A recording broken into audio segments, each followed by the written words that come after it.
To everyone joining us on the live stream, I miss you. Mom and Dad and the rest of my family, I miss seeing you and giving a chance to give you a hug. Miss all of our faithful parishioners that come every week to fill up this church in the midst of whatever's going on in their lives. They come here and pray, and you pray with us. And we bring our prayers together to the Lord. I miss you. I miss your responses, and miss seeing you in the narthex and shaking your hand and talking about what's going on in your life or whatever's going on in the sports world. But I know I'm not alone.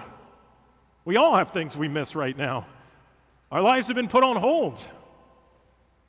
And this celebration this week of Jesus, his passion, his death, and his resurrection, it's different. There's an emptiness to it. And we miss you, and we miss each other. But it gives new meaning to the resurrection. It gives new meaning to what our Lord has done for us. The resurrection that we celebrate, there's two of them now.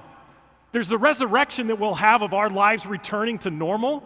There's the resurrection that will happen when this whole thing ends and we can go on to living again instead of merely surviving.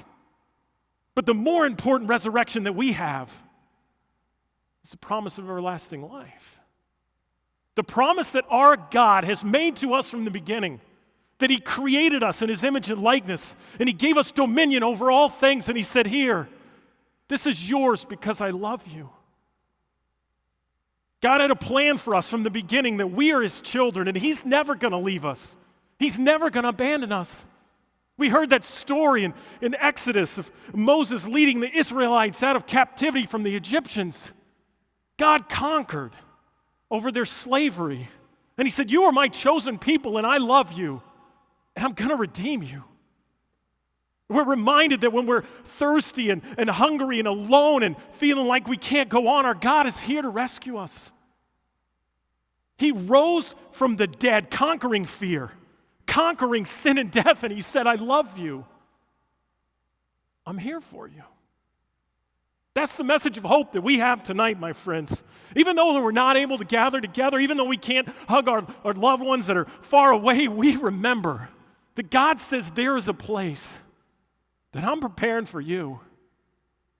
It's going to be a place free from the coronavirus. It's going to be a place free from sin and pain and sadness and all illness. That's the place that our Lord is preparing for us.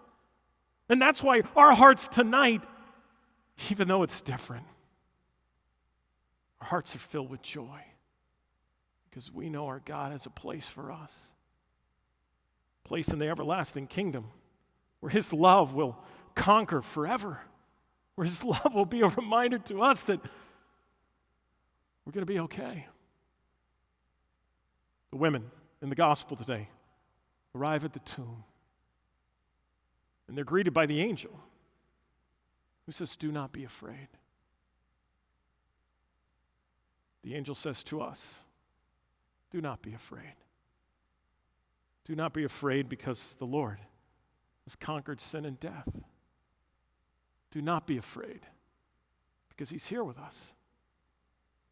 Just as he's done since the beginning of creation. He's never left our side. He's never leaving your side. He's with you. He always will be. He has conquered sin and death forever. He's given you the promise of everlasting life.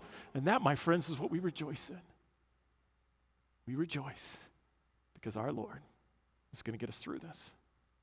We rejoice because our Lord has prepared for us a place in the heavenly banquet. Our Lord says, do not be afraid. Our Lord says it's going to be okay. My friends, as we gather and celebrate the joy of the resurrection, we look forward with hope to the resurrection, the normalcy of life. We look forward to the resurrection of being able to join together again in our beautiful church and receive the Lord's body, blood, soul, and divinity, to come together and with one voice joyfully proclaim his praise. And we also rejoice in the promise of the resurrection, that our Lord, who's died for us, has conquered sin and death forever.